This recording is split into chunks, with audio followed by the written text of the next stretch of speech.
की लिस्ट में उत्तर प्रदेश में 4 नए चेहरों को मौका मिला है तो 5 महिला उम्मीदवार भी शामिल हैं। सबका साथ सबका विकास की रणनीति के साथ बीजेपी ने अपने 7 मंत्रियों के साथ ही जातिगत समीकरण को भी साधने की कोशिश की है। हालांकि अभी वेस्ट यूपी समेत बहुत सी अहम और कांटे की टक्कर वाली सीटों पर उम्मीदवारों का ऐलान नहीं हुआ है। माना जा रहा है कि राष्ट्रीय लोकदल के साथ गठबंधन का औपचारिक ऐलान होने के साथ ही वेस्टर्न यूपी की सीटों पर उम्मीदवारों की स्थिति साफ हो जाएगी। वहीं दूसरी तरफ समाजवादी पार्टी पहले ही 32 सीटों पर उम्मीदवारों की घोषणा कर चुकी है। आज इसी मुद्दे पर होगी महाबहस, लेकिन पहले ये रिपोर्ट। एनडीए सरकार 400 पार।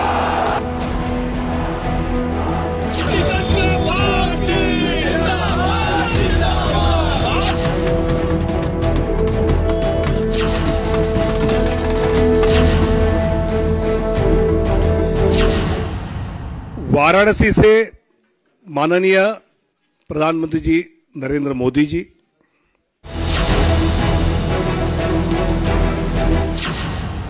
Kairana Shri Pradeep Kumar, Muzaffarnagar doctor Sanjeev Kumar Balyan, Nagina schedule caste आरक्षित श्री ओम कुमार, रामपुर श्री घनश्याम लोधी, संभल श्री परमेश्वर लाल सैनी, मथुरा हेमा मालिनी, आगरा सत्यपाल सिंह बघेल, फतेहपुर सिकरी राजकुमार चाहर, फैजाबाद श्री लल्लू सिंह, अंबेडकर नगर श्री रितेश पांडे, श्रावस्ती श्री साकेत मिश्रा, गोंडा श्री कीर्तिवर्धन सिंह उर्फ राजा भैया, दुमरियागंज श्री जगदम्बिका पाल।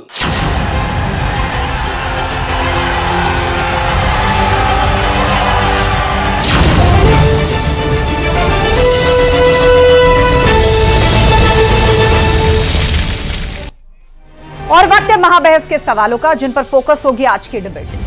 मिशन 400 पार पर यूपी में मोदी के स्पेशल 51, ये फॉर्मूला कितना कामयाब होगा? ज्यादातर सिटिंग एमपीज वही है पहली लिस्ट में जिनको दोबारा मौका दिया गया है। केवल जो सीट बीजेपी हारी थी वहां उम्मीदवारों का जो चेहरा है वो बदला गया है। नए चेहरों को मौका, नई रणनीति से विपक्ष चौंका। आखिर विपक्ष से किस प्रकार देख रहा है, कितनी बड़ी चुनौती इसको मान रहा है, इस पर होगी चर्चा।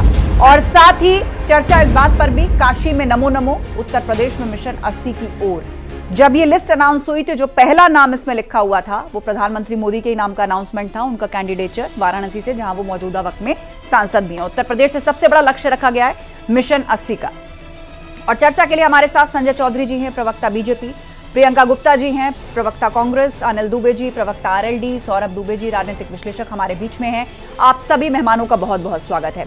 शुरुआत सबसे पहले प्रियंका गुप्ता जी आप ही के रिएक्शन के साथ कर रहे हैं। बीजेपी की पहली लिस्ट आ गई है और अगर उत्तर, वैसे भी मतलब आप तमाम स्टेट से जो नाम उठाकर देखिए, बहुत बड़ा कोई फेरबदल नहीं है। ज्यादातर सिटिंग एमपीज पर ही भरोसा जताया गया है पार्टी की तरफ से। हाँ, कुछ हमने देखा है जैसे दिल्ली जैसे स्टेट्स हैं जहां पर फेरबदल है। यूपी की बात आप करेंगे तो वही चेहरे हैं हारी हुई सीटों को छोड़ के जिनको 2019 में मौका मिला था। जी बिल्कुल सही कह रही हैं कि इसमें एक नाम अजय मिश्रा टहनी का भी है, जिनके बेटे के ऊपर किसानों की हत्या का आरोप है और उसके बाद प्रधानमंत्री जी ने उनको फिर से एक बार पारितोषिक।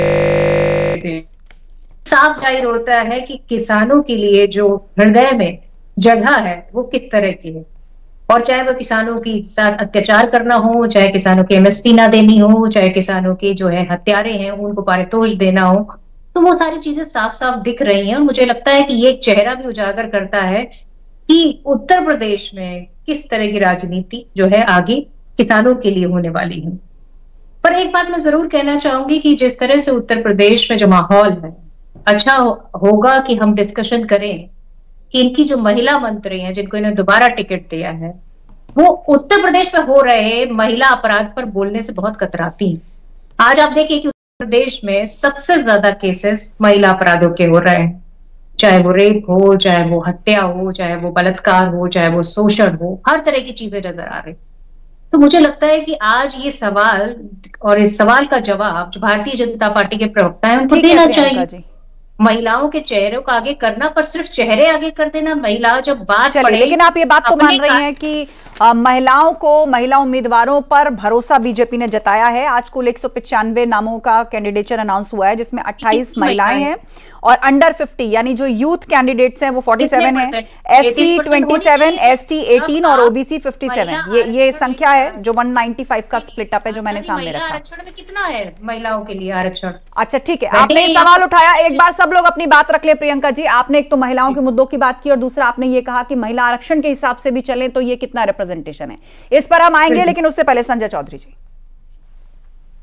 देखिए, मुझे लगता है कि आज की लिस्ट भारतीय जनता पार्टी के प्रत्याशियों की जांची परखी और खरी उम्मीदवारों की लिस्ट है और पहले ही राउंड में 51 प्रत्याशियों की घोषणा करके भारतीय जनता पार्टी ने यह जता दिया है कि भारतीय जनता पार्टी 400 पार के स्कोर को बीट करने के लिए उत्तर प्रदेश में पूरी तैयारियों के साथ आज खड़ी है। और कुछ राजनीतिक दल ऐसे हैं जिनके प्रत्याशी की चयन की प्रक्रिया भी नहीं शुरू हुई है, लेकिन भारतीय जनता पार्टी ने न केवल अपने संसदीय क्षेत्रों के सारे कार्यालयों को खोल दिया है, भारतीय जनता पार्टी ने नीचे तक अपने इलेक्शन एक्सरसाइज को पूरा किया है।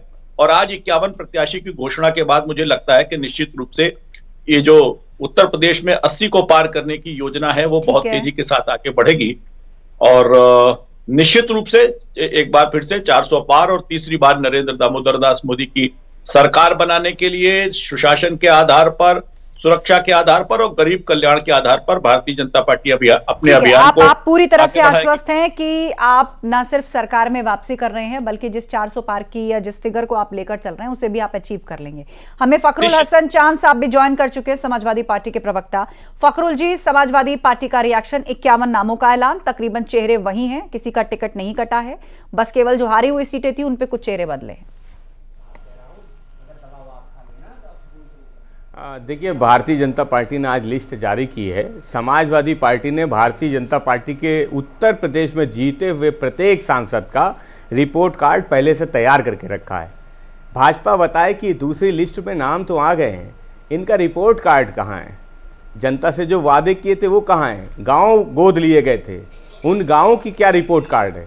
तो जनता के बीच में समाजवादी पार्टी भारतीय जनता पार्टी के इन सांसदों का रिपोर्ट कार्ड लेके जाएगी। जनता के सहयोग से भारतीय जनता पार्टी के इन सांसदों की पोल खोलने का काम करेगी। समाजवादी पार्टी तैयार है। हमने सबसे पहले देश में लोकसभा चुनाव की लिस्ट 3 जारी कर दी। सब समाजवादी पार्टी की तैयारी किसी भी दल से बहुत आगे है और हम बूथ पे काम कर रहे हैं। भारतीय जनता पार्टी से लगातार सवाल पूछ रहे हैं। उत्तर प्रदेश के सांसदों ने जो अपने क्षेत्र में जनता से वादे किए थे उन सब वादों की रिपोर्ट कार्ड बना हुआ है। हम अब जनता के बीच में प्रत्येक जिले में जाएंगे। तो एक पैरेलल लिस्ट आपने बनाई है। मुझे लगता है कि कोई भी पार्टी टिकट अनाउंस करने से पहले अपने संगठन, सरकार, जनता, उनका संसदीय क्षेत्र पूरी तरह से खंगालती होगी और उसके बाद डेटा तैयार होता होगा कि किसका परफॉर्मेंस कैसा था। लेकिन अब फखरुल जी आप बता रहे हैं कि ऐसा ही एक डेटा पैरेलली आप लोगों ने भी तैयार किया। एक रिपोर्ट कार्ड बीजेपी का, तो उसके सामने एक रिपोर्ट कार्ड समाजवादी पार्टी भी पेश करेगी अपने हिसाब से।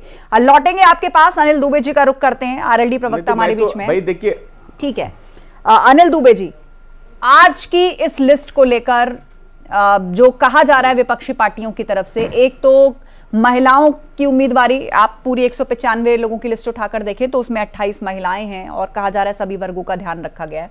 लेकिन विपक्षी पार्टियां अब ये सवाल पूछ रही हैं कि इसमें 33% आरक्षण कहां नजर आया, और दूसरा ये कि महिलाओं के मुद्दों पर ये महिलाएं कितनी मुखर होती हैं।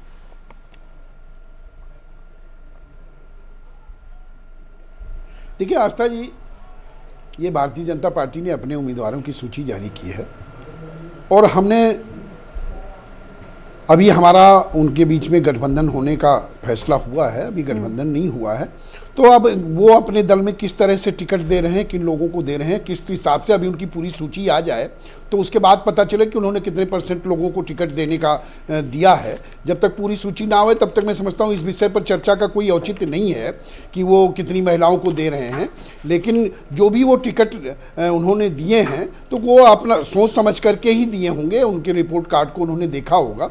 और हम लोग, हमारी पार्टी के राष्ट्रीय अध्यक्ष ने भी एनडीए में जाने का निर्णय लिया। अभी औपचारिक ऐलान नहीं है, लेकिन हम लोग मिल करके राज्यसभा का चुनाव लड़े। राज्यसभा के चुनाव में हमने एनडीए के उम्मीदवार को, भारतीय जनता पार्टी के 8वें उम्मीदवार को हमने जिताने का काम किया।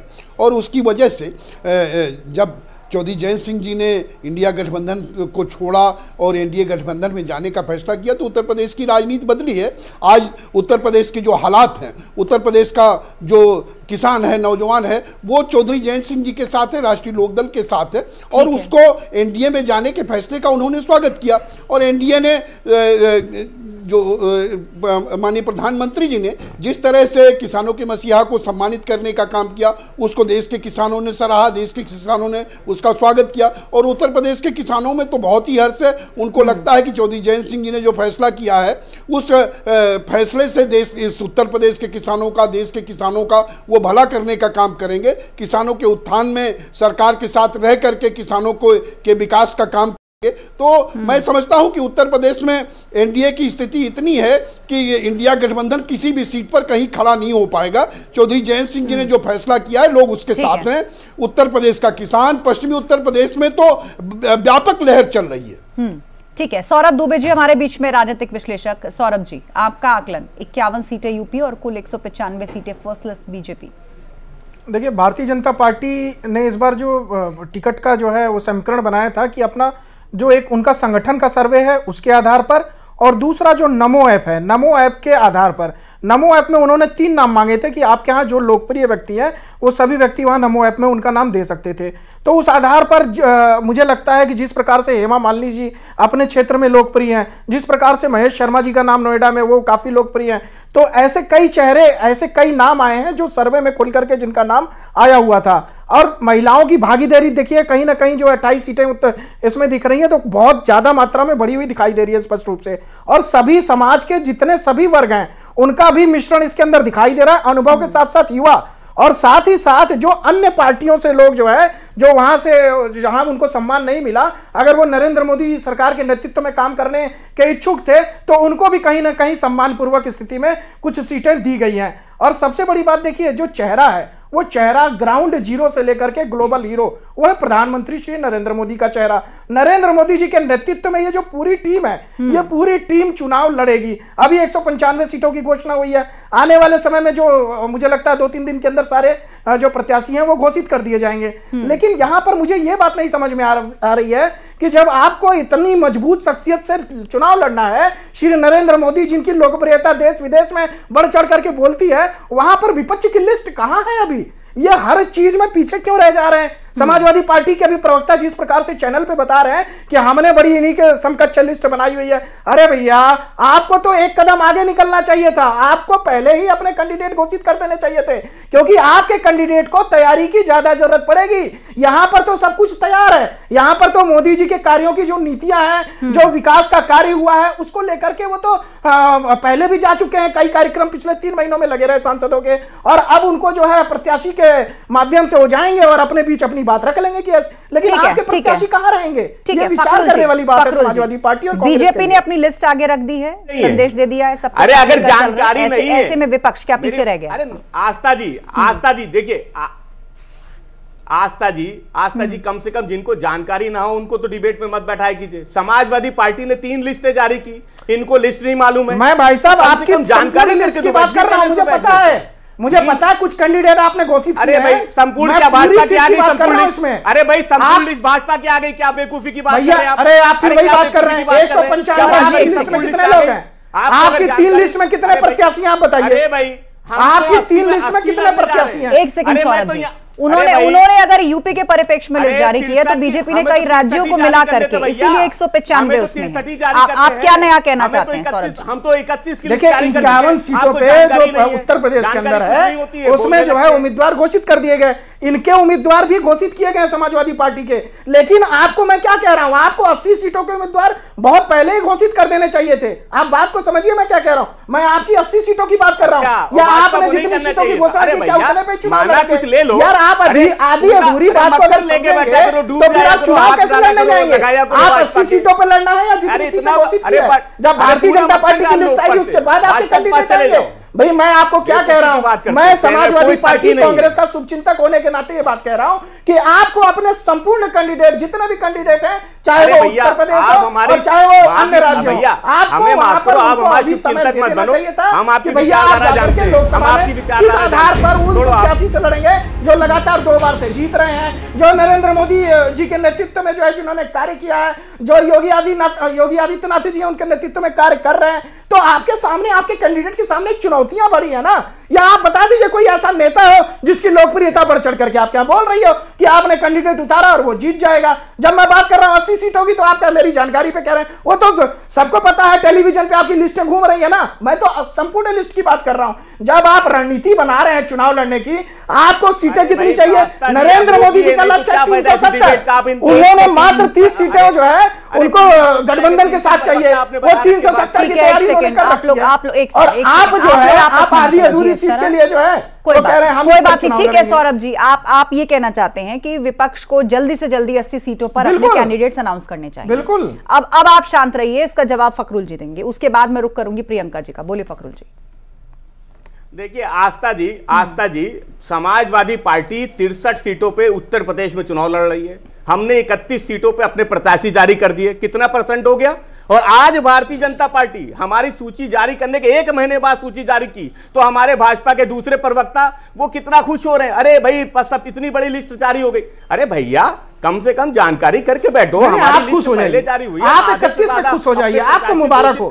मतलब आपने अभी से बंटवारा कर लिया, 63 में 31 बंटवारा। अरे पार्टी है, उनकी रणनीति है, मोदी जी से कह देंगे कुछ दे दे, योगी जी से कह देंगे कुछ दे दे। जो मैं बता रहा हूं कि सफल रणनीति तो यही कहलाती है। अच्छा ठीक है, प्लीज कट इट। नहीं छोड़ दीजिए इस पॉइंट को, अभी यहीं छोड़ दीजिए। अरे भाई आपसे पूछ के रणनीति बनाई जाए। समाजवादी पार्टी की रणनीति थी, आपसे पूछ के रणनीति बनाई जाए। हमारी रणनीति पीडीए की रणनीति, हमारी रणनीति आपके भाजपा के प्रवक्ता से पूछ के थोड़ी बनेगी। और सौरभ जी आप दोनों शांत होइए। प्रियंका गुप्ता जी, 5 महिला 4 नए चेहरे और वाराणसी से एक बार फिर प्रधानमंत्री मोदी। नहीं, ये कितना % हुआ? अभी तो हम देख रहे हैं कि सिर्फ 70% निकल रहा है और बातें बड़ी बड़ी, दर्शन छोटे। महिलाओं की ये बात, महिला पढ़ेगी, महिला लिखेगी, महिला बचेगी। अच्छा मुझे बताइए, रायबरेली से कौन लड़ रहा है इस बार चुनाव? कांग्रेस की तरफ से। अमेठी से कौन लड़ रहा है इस बार चुनाव? बताने की जरूरत नहीं है कि वहां से कौन लड़ता है और कौन लड़ेगा। मतलब आप ये कहना चाहती हैं कि अमेठी से राहुल गांधी लड़े थे वही लड़ेंगे, रायबरेली से कौन लड़ेगा? प्रियंका गांधी। देखिए, गांधी परिवार की सीट है, वो उनकी परिवार है, वो कोई सीट नहीं। और मैं आपको अश्योर करती हूँ कि गांधी परिवार उन सीटों से लड़ने की, हम कार्यकर्ताओं के रूप में यही इच्छा है और यही होगा। लेकिन अभी ऑफिशियली उसकी घोषणा बाकी है, तो वो ऑफिशियली हो जाएगी। परंतु भारतीय जनता पार्टी का जो चाल चरित्र चेहरा है वो खुलकर सामने आ गया। ये महिलाओं को देना ही नहीं चाहते उनका अधिकार, क्योंकि महिला विरोधी पार्टी सबसे ज्यादा बलात्कारी इनकी पार्टी में भरे हुए हैं। आप देखिए किस तरह से ट्रेंड कर रहा है कि बीजेपी हटाओ, बेटी बचाओ। लगातार रेप की घटनाएं हो रही हैं और इनकी महिलाएं, मंत्रियां जो है वो मुंह पर ताला लगा कर बैठी हुई है। कौन बोले? जब इनके प्रधानमंत्री के संसदीय क्षेत्र में ही जो है रेप के केसेस हो जाते हैं, उनके खुद के नेता करते हैं, और वो भी कौन से नेता जो पूरी सीनियर लीडरशिप के साथ फोटो खिंचवाने की हैसियत रखते हैं। संदेश खाली पर भी बोल दीजिए प्रियंका जी। बंगाल भी चले जाइए, बंगाल भी इसी भारत का हिस्सा है। हिंदुस्तान में आता है, वहां भी महिलाएं रहती हैं, वैसी महिलाएं रहती हैं जो बोल रहे हैं, शोषित है, पीड़ित है। भाजपा के दूसरे प्रवक्ता बोल रहे हैं, नहीं बोल पाए। पहले प्रवक्ता नहीं बोल पाए, दूसरे प्रवक्ता बोल रहे हैं भाजपा के। मतलब महिलाओं की बात की तो आपको प्रवक्ता याद आ गए। आपको उत्तर प्रदेश के अंदर महिलाएं दिखाई देती हैं, बंगाल में महिलाएं। भाजपा के प्रवक्ता बोले जो बेचारी गरीब पिछड़ी शोषित जिनकी आवाज आपने दबा दी थी, उनकी भी बात करिए ना। आप उत्तर प्रदेश की भी बात करिए, आप बंगाल की भी बात करिए, भाई राजस्थान की भी बात करिए। आप मैं मना थोड़ी ना कर रहा हूँ, आप अपने प्रदेशों की भी बात करिए, अपने गठबंधन के प्रदेशों की। लेकिन जो संदेश खाली पर हाहाकार मचा हुआ है, उस पर क्या जवाब है? प्रियंका जी, आप महिलाओं की बात कर रही हैं, तो ऐसा तो नहीं हो सकता ना कि संदेश खाली पे चुप्पी साध ली जाए। आप भी बहुत मुद्दे उठा रही हैं। रीसेंट मुद्दा संदेश खाली का है और वो आज जेल में है। और मुझे लगता है कि हर अपराधी की सजा यही होनी चाहिए। पर उत्तर प्रदेश में क्या ऐसा होता है? यहाँ तो दबदबा कायम रहता है, पोस्टर लगते हैं, दबदबा है, दबदबा रहेगा। कौन है सलाखों के पीछे यहाँ उत्तर प्रदेश में? बताइए ना, जवाब दीजिए। संजय जी, आज राजस्थान की बात नहीं कर पा रहे, क्यों? क्योंकि वहां पहले कांग्रेस की गवर्नमेंट थी, आज बीजेपी की गवर्नमेंट है। लगातार वहां महिलाओं के साथ अपराध हो रहा है, पर न संजय सिंह बोल पाएंगे और न सौरभ बोल पाएंगे, क्योंकि यहाँ कृपया शांत रहें। ठीक है, जवाब सुन लीजिए, शांत रहेंगे। मैं दोनों का उत्तर दूंगा। हमारे समाजवादी पार्टी के प्रवक्ता कह रहे थे कि हम भारतीय जनता पार्टी का रिपोर्ट कार्ड बना रहे हैं। बेहतर होता अपने बसपा अपने विधायकों का रिपोर्ट कार्ड बनाते तो वो पार्टी छोड़कर न जाते।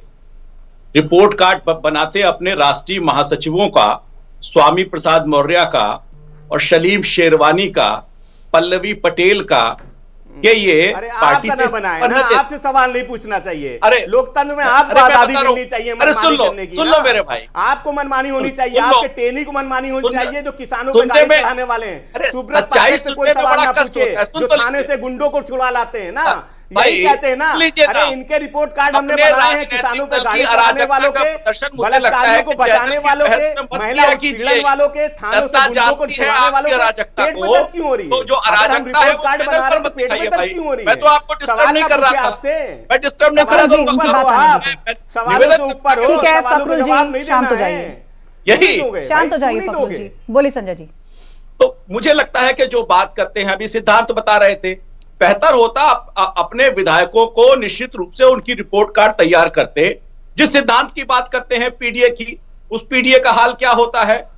उसी पीडीए की नीति के आधार पर इनके बड़े बड़े पदाधिकारी इस्तीफा दे रहे हैं। इनके विधायक वोट न देने के लिए अपील कर रहे हैं। तो मुझे लगता है कि जिस राजनीतिक दल का अपना बेसिक सिद्धांत अगर ठीक नहीं है तो वही होगा। दूसरे मेरे कांग्रेस की साथी ने कहा कि अमेठी तो हमारा परिवार है। नमूना देखिए, अमेठी के बगल में रायबरेली से सोनिया जी जीती, और आस्था जी चेक कर लीजिएगा, पिछले 5 साल में सोनिया गांधी ने लौटकर रायबरेली के परिवार की सुध लेने के लिए एक बार भी यात्रा नहीं की। परिवार इसलिए केवल वोट पाने के लिए, और उनका कर्तव्य निभाने के लिए वो आपका परिवार नहीं है। इसीलिए परिवार को मझधार में छोड़कर रायबरेली से जाकर राजस्थान में एक एक करके बोलिए, आज कहां पहुंचे? केरल में। और आज तक उनका जिक्र किया क्यों नहीं? उन बच्चों का जिक्र किया? रायबरेली और ठीक है, चलिए एक सवाल ठीक है संजय जी, आपने जवाब दिया, आपने अपनी बात रखी। प्रियंका जी, अब मेरा एक सवाल आपके लिए भी और फखरुल हसन दोनों के लिए। सवाल ये कि आज आप बीजेपी की लिस्ट उठाकर देखिए तो इसमें रमेश बिधूड़ी का टिकट काटा गया है। आप लोगों ने काफी सवाल उठाए थे, इसको मुद्दा बनाया था। प्रज्ञा ठाकुर, क्या लग रहा है कि मतलब ये संदेश देने की कोशिश की गई है?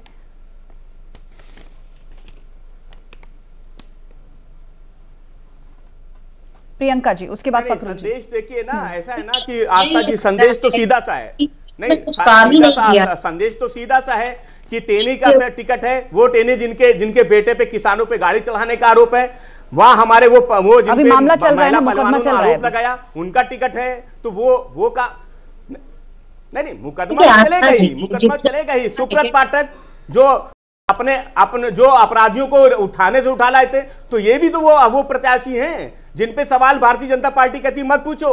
किसानों पे गाड़ी चढ़ाने वालों का सवाल मत पूछो, महिला पहलवानों का सवाल मत पूछो, थानों से अपराधियों को छुड़वाने वालों का सवाल ना पूछो। तो यही तो हमारा रिपोर्ट कार्ड है। ठीक है, तो सारे सांसदों का है। हम तो जनता के सवालों से परे हैं, तो आप जनता से सवालों से परे नहीं हो, आपको जनता के सवालों का जवाब देना पड़ेगा। सांसद रहे तो सांसद थे क्यों? भारतीय जनता पार्टी को इस बात का जवाब देना पड़ेगा कि जिनके टिकट काटे क्या वो इस लायक नहीं थे कि वो सांसद बने रहते? अगर वो इस लायक नहीं थे, जनता वोट देकर चुनती है ना, वोट देकर चुनती है। वो बात और है कि बाद में किसका काम पसंद आए नहीं आए, किसकी कौन सी बात सही लगे ना लगे, लोग बदल देते हैं अपना प्रतिनिधि। उनको क्यों टिकट दिया गया था इससे पहले? ये भी इस सवाल का जवाब देना होगा यहाँ पर भारतीय जनता पार्टी। सौरभ दुबे जी, देखिए, प्रधानमंत्री नरेंद्र मोदी जी का स्पष्ट रूप से जो है चुनाव के अभी जो टिकट बंटवारा हुआ है, इसके ठीक पहले दिन का एक बयान आया था कि जो सांसद अपने क्षेत्र में जो है परिश्रम करेंगे, निश्चित रूप से उनको जो है उनको परिश्रम का परिणाम मिलेगा। प्रियंका जी सुन लीजिए, अभी आपने जिक्र किया जब अमेठी और रायबरेली का, तो प्रियंका जी ने क्या कहा? प्रियंका जी ने स्पष्ट रूप से कहा कि वो गांधी परिवार की सीटें हैं। अभी आपके टेलीविजन में बोला इन्होंने कि वो गांधी परिवार की सीटें हैं, गांधी परिवार डिसाइड करेगा। मतलब यही बात है कि परिवार की जो परिक्रमा करने वाले लोग हैं, परिवार की पादुका लेकर परिक्रमा करने वाले लोग, चैनल पर उनके प्रवक्ता ये स्पष्ट रूप से बोलते हैं कि वो तो गांधी परिवार की सीट है, वहां कोई कार्यकर्ता नहीं आ सकता। कोई ऐसा कार्यकर्ता कांग्रेस के अंदर है ही नहीं जो इनके प्रदेश अध्यक्ष हैं, वो भी उस सीट से नहीं लड़ सकते क्योंकि गांधी परिवार की है, वो अलग सीट से लड़ेंगे। ये अपने आप में दर्शाता है कि कांग्रेस की स्थिति अभी भी परिवार में आप फंसे हुए हैं और परिवारवाद से बाहर नहीं निकल पा रहे। एक बात, दूसरी बात, समाजवादी पार्टी के जो नेता प्रवक्ता है, समाजवादी पार्टी के प्रवक्ता बार बार जब आप पूछ रही है तो टहनी जी के बारे में बात कर रहे हैं। मैं कह रहा हूँ टहनी जी के बेटे को कोर्ट में केस चल रहा है, नहीं चल रहा है, उनको पुलिस पकड़ के ले गई थी, नहीं ले गई थी, उनको क्या किसी ने बचाने का कार्य किया था? किसी ने बचाने का कार्य नहीं किया। अगर वहां पर किसी ने भी गलती की है, कितना अच्छा बचाव कर रहे हैं आप भी नहीं कर पा रहे हो, उसमें कोई भी बोल रहे हो, भारतीय जनता पार्टी अच्छा बोल रहे हैं, भाजपा के लिए स्पष्ट रूप से आप अच्छा बचाव करेंगे, हाथ उठाओ, अपराध की बात करेंगे, महिलाओं के प्रति अपराध की बात करेंगे, तो समाजवादी पार्टी जो है उसका लंबा आपकी दृष्टि में नहीं, तो आपके एक विधायक, एक नेता अभी आपने अपने महासचिव को किनारे कर दिया जो रामचरितमानस का अपमान कर रहे थे। अभी आपके रितेश पांडे जी पार्टी छोड़ करके मनोज पांडे जी पार्टी छोड़ करके चले गए, उनसे क्यों नहीं मांगा अपना रिपोर्ट कार्ड? वो क्या कर रहे थे? उनसे रिपोर्ट कार्ड क्यों नहीं लिया आपने? वो पार्टी छोड़ करके चले गए। कांग्रेस जो है आज हिमाचल में ये स्थिति बन गई है कि वहां पर उनके मुख्यमंत्री से नाराज होकर के लोग बैठे हुए हैं और सरकार अस्थिर है। भाई जनता का हित भी नहीं चाहते लोग, एक स्थिर सरकार भी नहीं दे सकते। ठीक है सौरभ दुबे जी, प्रियंका गुप्ता जी, आप प्रवक्ता हैं आज, दुबे जी नहीं है भाजपा के। अरे वो सवाल पूछ रहे हैं, उनका जवाब दे दीजिए। कोई बात नहीं, सबको बराबर मौका दिया जाता है अपनी बात रखने के लिए। कोई जिससे चाहे सवाल पूछ सकता है, आप सब स्वतंत्र हैं, अपने जवाब अपने तथ्यों के साथ आप दे सकते हैं। अनिल दुबे जी हमारे साथ हैं, आरएलडी प्रवक्ता। अनिल जी, आप लोग विपक्षी गठबंधन में भी रहे और अब औपचारिक ऐलान भले ही ना हुआ हो, लेकिन अब आप सत्तारूढ़ गठबंधन में हैं, तो अब मुझे बताइए कि अब तो टिकट बंटवारे का सिलसिला भी शुरू हो गया है, लगभग बहुत हद तक तस्वीर छट रही है। अब उम्मीदवारी का ऐलान हुआ है, फिर अपने अपने क्षेत्र में लोग निकलेंगे। लेकिन बीजेपी आप देखिए तो बीते 1 से 1.5 साल आप उठा करके देखें, पहले से ही चुनावी मोड में है। मिशन लिया हुआ है 400 पार का एनडीए के रूप में और यूपी में 80 में से 80 सीटों का। तो अब आप दोनों तरफ के गठबंधन का हिस्सा रहे हैं। रणनीति की कसौटी, ग्राउंड वर्क और डोर टू डोर कनेक्ट के मामले में आप मौजूदा परिस्थिति को कहां पाते हैं? देखिए आस्था जी, हम लोग भी लगातार हम किसानों के लिए काम करते हैं, किसानों के लिए हमारी प्रतिबद्धता है और किसानों के लिए अगर उत्तर प्रदेश में किसी ने संघर्ष किया तो हमारे राष्ट्रीय अध्यक्ष चौधरी जयंत सिंह जी ने संघर्ष किया। और आप अगर देखें पिछले समय का तो पूरे उत्तर प्रदेश में, खासतौर पर पश्चिमी उत्तर प्रदेश में जिस तरह से किसान पंचायतें हुई, जिस तरह से समरसता अभियान चला, उसमें जिस तरह लोग भीड़ के रूप में आए, पार्टी को समर्थन दिया, पार्टी के नेता का स्वागत किया, तो लगातार हम भी जनता के बीच में रहे। हमने किसानों के मुद्दे से कभी मुंह नहीं मोड़ा, ना आज मोड़ रहे हैं और आगे भी हम किसानों के लिए ही लड़ेंगे। हम एनडीए में भी हमने जाने का जो निर्णय लिया है वो हम किसानों के मुद्दे के साथ जा रहे हैं और किसानों के मुद्दों को हम नहीं छोड़ने वाले, किसानों के लिए ही लड़ेंगे। तो हम उत्तर प्रदेश का किसान इस बात को जानता है कि हमारा भला कौन है, हमारा शुभचिंतक कौन है, तो किसानों को हम पर भरोसा है और हम एनडीए के साथ जा रहे हैं। तो एनडीए का परचम उत्तर प्रदेश में लहराएगा, एनडीए ही जीत करके आएगा और इंडिया गठबंधन का तो उत्तर प्रदेश का अस्तित्व ही खत्म हो गया, क्योंकि इंडिया गठबंधन को बनाने का काम बिहार के मुख्यमंत्री श्री नीतीश कुमार जी ने किया और उत्तर प्रदेश में चौधरी जयंत सिंह जी ने इंडिया गठबंधन को बनाने का काम किया और उनके अलग होने के बाद हम लोग पूरी तरीके से मजबूत हैं। उत्तर प्रदेश का किसान, उत्तर प्रदेश का नौजवान ये जानता है कि उनका शुभचिंतक कौन है, उनके लिए कौन लड़ रहा है। ठीक है, फखरुल जी और उसके बाद प्रियंका जी। क्या अजय मिश्रा टेनी के लिए भी आरएलडी प्रचार क्या अजय मिश्रा टेली के लिए भी आपके आप वोट सवाल मांगेंगे? जो चीज न्यायालय में है, न्यायालय पे हम कोई टिप्पणी नहीं करते। मेरा सवाल न्यायालय पर टिप्पणी करने का काम आपका हो सकता है, हम न्यायालय के निर्णय की प्रतीक्षा करते हैं, हम न्यायालय के ऊपर कोई टिप्पणी नहीं करते। लोग क्या अजय मिश्रा टेली के लिए भी आप वोट मांगेंगे? आप तो किसानों की बात कर रहे हैं, किसानों पे गाड़ी चलाने वालों के लिए भी वोट मांगेंगे क्या आप? बोलेंगे कि नहीं बोलेंगे? जो चीज न्यायालय में है फकरुल जी, उसके बारे में यहाँ चर्चा करने का कोई चलिए, जो किसान सड़कों पे बैठे उनके लिए चर्चा कर ले। हम तो किसानों के मुद्दों के लिए हमारे नेता लगातार संपर्क में। अब आप सुन लीजिए, आपने आपने समर्थन कर रहे हैं। अरे भाई, आपने सवाल किया तो सुन तो लीजिए। अब अगर जवाब नहीं सुनता तो सवाल मत करिए। बताइए। हमारे नेता चौधरी जयंत सिंह जी लगातार सरकार के संपर्क में हैं और उन्होंने कहा कि वो किसानों के और सरकार के बीच में मध्यस्थता करने को तैयार हैं और उसको किसानों ने उसका स्वागत किया है। किसान चाहता है कि उनकी समस्या निपटे और हमारे राष्ट्रीय अध्यक्ष चौधरी जयंत सिंह जी लगातार संपर्क में हैं और किसानों की समस्याओं का समाधान होगा, किसानों के साथ न्याय होगा। इसको लेकर के हम लोग लगातार जो है इस पर प्रयास कर रहे हैं और सफल भी होंगे। और अगर किसान आंदोलन से नहीं हटे, आप एनडीए में रहेंगे? ठीक है, किसान आंदोलन में नहीं रहे, आप किसानों की समस्या जब आपने बड़ी बड़ी बातें किसान अपने हक 10 सेकंड प्रियंका गुप्ता जी और उसके बाद संजय जी जवाब देंगे। ठीक है फकरुल जी, शांत हो जाइए। आपने बात रख ली, अनिल जी ने अपनी बात रखी, प्रियंका गुप्ता जी चलिए मैं 20 सेकंड प्रियंका गुप्ता जी और उसके बाद जवाब संजय जी देंगे। बोलिए प्रियंका जी। देखिए अनिल जी से मैं पूछना चाहती हूँ कि एमएसपी कब दे देंगे प्रधानमंत्री जी? अगर मध्यस्थता कर रहे हैं तो कोई एक मीटिंग हुई होगी, उसके बारे में जानकारी दे दें। देखिए ऐसा है, इनके पास ना कोई मध्यस्थता है, ना इनकी हिम्मत है कि ये बोल पाए। हकीकत ये है कि अपने कुछ स्वार्थ के लिए जाकर उनके साथ में खड़े होकर किसानों को कितनी मिल रही है प्रियंका जी से पूछ लीजिए, बता दें। आप एमएसपी बता दीजिए, मैं मान जाऊंगा आपको। इस प्रयास क्या गेहूं पे एमएसपी रेट क्या मिल रहा है प्रियंका जी? आज वर्तमान में बता दें तो मैं मान जाऊंगा किसानों की बात करती हैं।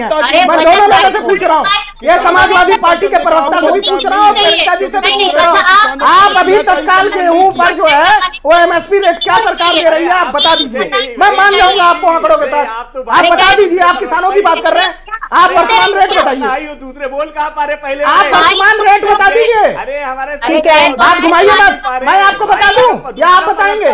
देखिए एमएसपी की बात करके केवल गुमराह करना जो है वो किसानों को ये इससे राजनीति नहीं चलेगी आपकी।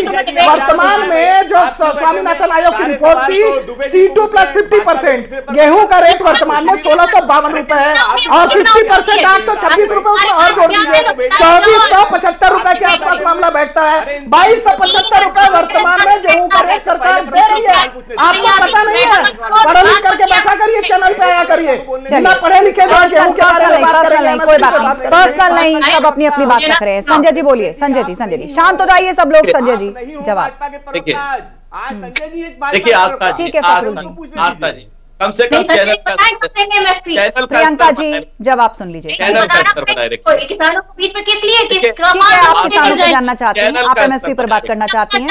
सत्तारूढ़ दल से हमारे बीच में संजय चौधरी जी हैं, वो इस बात का जवाब देंगे। संजय जी देखिए, और महिला अपराध उत्तर प्रदेश आज नंबर 1 है, आपको जवाब देना पड़ेगा। आज आपको सुनिए ना उनका जवाब, बोलने दीजिए उनको। बोलिए संजय जी। इलेक्शन जाने से पहले आपने जो वादे किए थे वो पूरे किए हैं कि नहीं किए, उसका जवाब दीजिए। कांग्रेस पार्टी ये है वो है, आस्था जी कम से कम ऐसे लोगों को बिठाइए जो कम से कम प्रियंका जी जवाब सुन लीजिए। आपको जवाब चाहिए, वो जवाब ही तो दे रहे हैं, उनको बोलने दीजिए ना। बोलिए संजय जी। सुनना नहीं जानते, केवल बोलना जानते हैं, उनके पास तर्क नहीं होते। क्योंकि आपकी पार्टी में बलात्कारी 2014 में गेहूं की एमएसपी क्या थी बताइए, जवाब दीजिए। आप क्या थी अभी तो बताओ, बताइए कितनी थी? आप कितने और आज क्या है?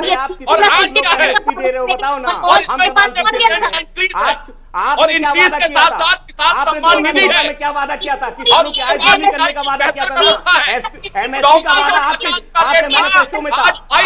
प्रियंका जी ये गलत तरीका है, आपको अलग से समय मिला बोलने के लिए। फकरुल जी आप शांत होइए, आपको भी अलग से काउंटर करने का वक्त मिला। अब आप जवाब सुनिए, जवाब सुनिए। एक मिनट प्रियंका जी, फकरुल जी आप उल्टा शांत होइए आप दोनों, मैं किसी का ऑडियो डाउन नहीं कराती, आप खुद डेकोरम मेंटेन रखिए। शांत होइए आप, बोलिए संजय जी। कैसे बहस हो रही है?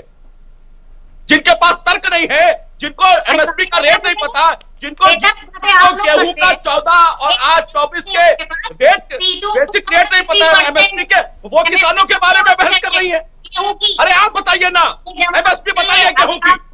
गेहूं 14 में और गेहूं की एमएसपी 24 में, बताइए कितना इंक्रीज है उसके ऊपर। मनमोहन सिंह जी के पास की समस्या का समाधान करने वाले थे।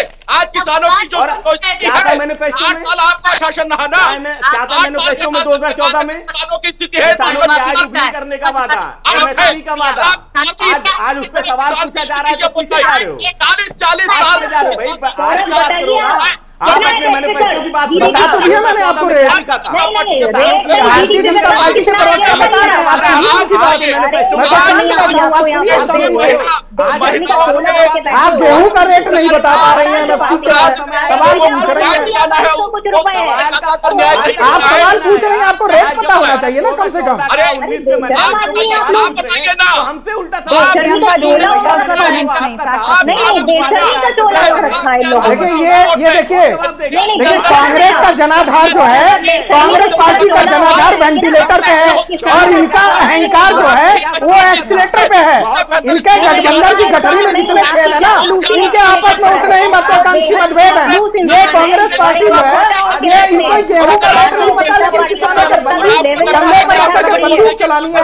ये यही राजनीति जो है, इनको ले डूबी उत्तर प्रदेश से गायब है।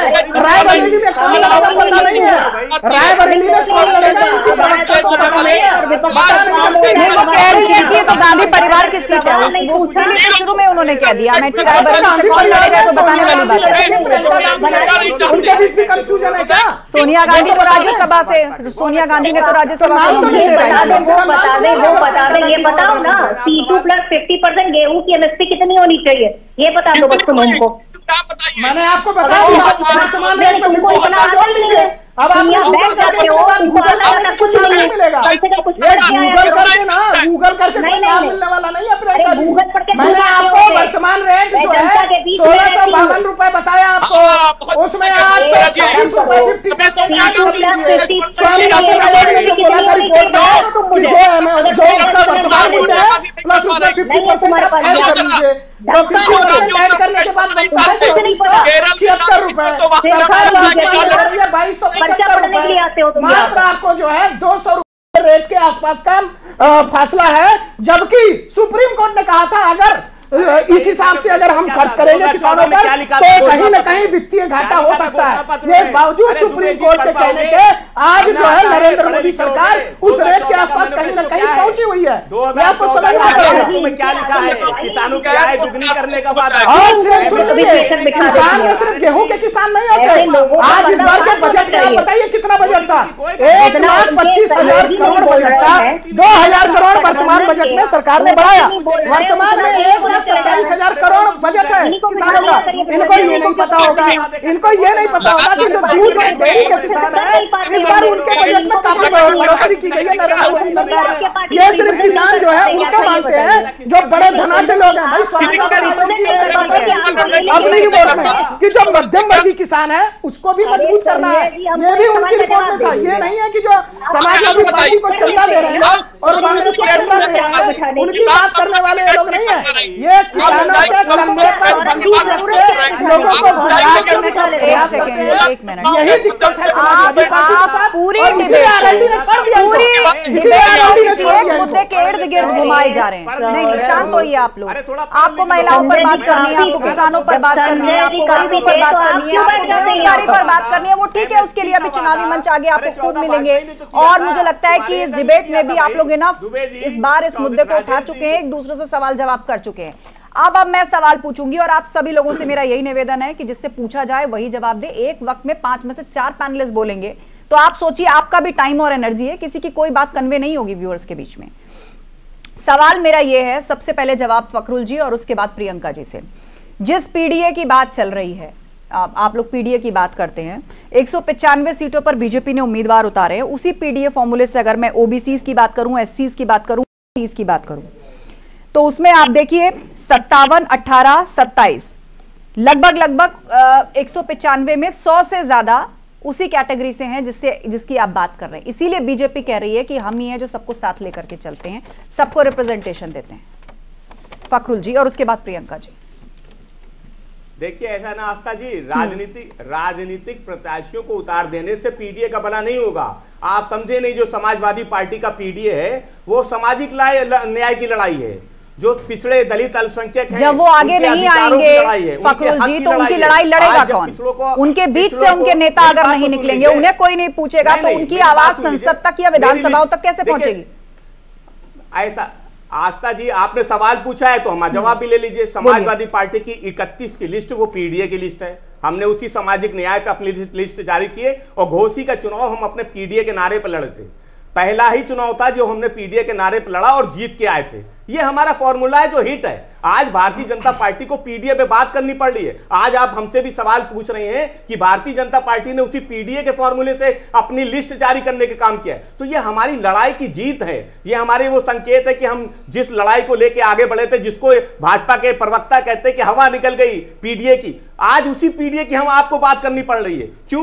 क्योंकि हम पिछड़ों की बात कर रहे हैं, उनके सामाजिक न्याय की बात कर रहे हैं, जाति जनगणना की बात कर रहे हैं, और उससे ही जो पीडीए है उसको उनका हक मिल सकेगा। तो समाजवादी एक आंदोलन है और हमने उस आंदोलन के तहत पीडीए की जो लड़ाई है उसको आगे बढ़ाया है। और आज हमें खुशी है कि आज भी हमसे आप भी हमसे और मुद्दे ये हैं किसान की आय दुगनी कब होगी और महिलाओं को न्याय कब मिलेगा और महिलाओं की सुरक्षा उत्तर प्रदेश में कब सुनिश्चित होगी। मैं पूछना चाहती हूँ रोजगार पर क्या काम किया, वो बताए ना। श्वेत पत्र लाए कि कितना रोजगार दिया, ये बताए कि गंगा माँ की सफाई होगी कि नहीं होगी, और होगी तो भ्रष्टाचार जो जिसने किया है वो कब हटेगा। आप ये बताइए कि इसमें जो फिल्म सिटी जो स्मार्ट सिटी बन रहे थे उनका क्या हुआ। जो बनारस को क्यूटो बना रहे थे, पता नहीं कितने मंदिर तोड़ दिए गए। जो 100 साल पुराने मंदिर थे उनको तक भी तोड़ दिया गया। खैर जाने दीजिए, वो तो हो ही गया, अब क्या ही कहें इनको, ये जो अपने आप को राम भक्त कहते हैं। आप ये बताइए कि लोकपाल का क्या हुआ। जितने भ्रष्टाचारी थे उनको अपनी पार्टी में लेते चले जा रहे हैं, उसके बाद कह रहे हैं कि आप बिल्कुल भ्रष्टाचार मुक्त करेंगे इस देश को। क्या कह के आए थे कि महंगाई कम कर देंगे, क्या कह के आए थे काला धन वापस ले आएंगे, क्या कह के आए थे कि 2 करोड़ रोजगार दे देंगे, क्या कह के आए थे आप। उत्तर प्रदेश में महिलाओं की हालत क्या बनाई है आपने। आपने तो बड़े बड़े वादे किए थे कि रात के 12 बजे गहने पहन के महिलाएं घूम सकती। आप आकर देखिए ना हाल उत्तर प्रदेश का क्या है। सबसे ज्यादा बलात्कार के केसेस उत्तर प्रदेश में, रेप के केसेस उत्तर प्रदेश में, महिला शोषण के केसेस उत्तर प्रदेश में मिल रहे हैं। मैं सवाल पूछना चाहती हूँ कि अगर उत्तर प्रदेश में आपने कुछ किया है तो उसके बारे में अपने श्वेत पत्र लेकर आइए। आप लगातार परीक्षाएं जो हैं पूरे पेपर लीक होते चले जा रहे हैं। क्या है आपका मॉडल? आपने बड़ी बड़ी बातें की, उसके बाद तुरंत आप देखिए आगरा में 3 पेपर हुए, तीनों पेपर लीक हो गए। भ्रष्टाचारी को अपने पार्टी में लेकर वॉशिंग मशीन से धुल लेते हैं आप। ठीक है प्रियंका जी, अब तमाम सवालों का जवाब भी ले लेते हैं। और आपको और फखरुल साहब को बहुत ही पेशेंस के साथ सुना है संजय चौधरी जी ने, और उम्मीद भी यही है कि अब आप उनके जवाब को भी सुनेंगे। ठीक है प्रियंका जी, 2022 अब इनका जवाब ले लेते हैं। बोलिए। 2024 आ गया, बोलिए करेंगे दुगनी। अब मुझे लगता है कि प्रियंका जी जरा ध्यान से सुनेंगी और नोट भी करती जाएंगी, ताकि अगले बार इन प्रश्नों को उठाने के पहले एक बार विचार कर दें। आपको बनारस पता है? गोवा से ज्यादा पता है। बनारस ये भी पता है कि वहाँ एक बेटी का बलात्कार हुआ और वो आपके कार्यकर्ता ने किया, और उसके बाद प्रधानमंत्री जी 2 शब्द नहीं बोले, इसलिए मुझे बनारस बिल्कुल याद है। बनारस क्यूटो बन जाएगा ये भी याद है। क्यूटो बन गया क्या बनारस? देंगी तो अभी जो 0 सीट है ना लोकसभा में, याद पूछा आपने ना मुझसे, तो मुझे बनारस याद है साहब। 0 इसमें मिल जाएंगे। माँ गंगा से जिसने वादे किए थे कि माँ गंगा को निर्मल कर देंगे, स्वच्छ कर देंगे, भ्रष्टाचार की मशीन बना दिया उसको सफाई के लिए नाम पर। और हम नहीं कह रहे, हमने नहीं कहा ये बात, वो जमानत का। और आपको इतना प्रियंका जी देखिए तरीका बिल्कुल ठीक नहीं है। आपको बहुत ही पेशेंस के साथ सुना गया, पूरा समय दिया गया, इनफैक्ट 20 सेकंड और फालतू दिए गए आपको। लेकिन अब आप दूसरे पैनलिस्ट को भी सुनिए, दूसरे पैनलिस्ट को भी सुनिए। संजय जी बोलिए, उसके बाद सौरभ दुबे जी। आप बताइए देश के अंदर मेरे पास लास्ट 4 मिनट है। जमानत पर राहुल है कि नहीं है? अरे तो आप 10 साल से क्या मक्खी मार रहे थे क्या? पकौड़े चल रहे थे क्या 10 साल से? और उनकी जमानत पे क्यों है? जमानत पे आपने तो उनकी संसदी भी लेने की कोशिश की, नहीं ले पाए। आपको संसद में सुरक्षा नहीं दे पाए, 3 पे जो है सुरक्षा नहीं दे पाए, फिर कहा क्या कोई घुसा नहीं है। अरे आप जवाब कितने किलोमीटर घुस गए? सुनने के लिए है। आज क्या सुनाएंगे आप? कुछ है नहीं सुनाने को, खाली हाथ चले आए हैं आप यहाँ। प्रियंका जी सिर्फ और सिर्फ खाली हाथ आए हैं। नहीं, केवल बहस करने के लिए बहस में नहीं पढ़ना है। आपने कुछ बिंदु रखे, संजय चौधरी जी ने उनके जवाब दिए, अब आप उनको भी ध्यान से सुनिए, उनकी बात भी आने दीजिए। 10 सेकंड खत्म करिए संजय जी, उसके बाद सौरभ जी। देखिए, मुझे लगता है कि जो जनता की बात नहीं करते, जनता उस राजनीतिक दल का वैसे ही सफाया करती है जैसे इन राजनीतिक दलों को 14 से लेकर जनता ने सफाया कर दिया है। आज उनकी बड़ी नेता की यह हैसियत नहीं है कि खुद रायबरेली से लड़ने की जो अभी मंदिर की बात कर, मंदिर की बात कर, जो मंदिर नहीं गए, जो मंदिर के निमंत्रण को ठुकरा दिए, वो आज मंदिर की बात कर रहे हैं। अभी जो पीडीए में अल्पसंख्यक की बात कर रहे थे समाजवादी पार्टी के प्रवक्ता, जब मुजफ्फरनगर में दंगे हो रहे थे तो सैफुद्दीन में नाचगाना चल रहा था। जिस पिछड़ा और दलित की बात करते हैं, वो पिछड़ा एक बड़ा वोटर जो है वो नरेंद्र मोदी को लगातार वोट कर रहा है। भैया आपके जो मुद्दे हैं जो बोलने से बोल रहे हैं, इसको रैलियों में जाके बोलिए, जनता को प्रभावित करने का जनता आपको वोट देगी।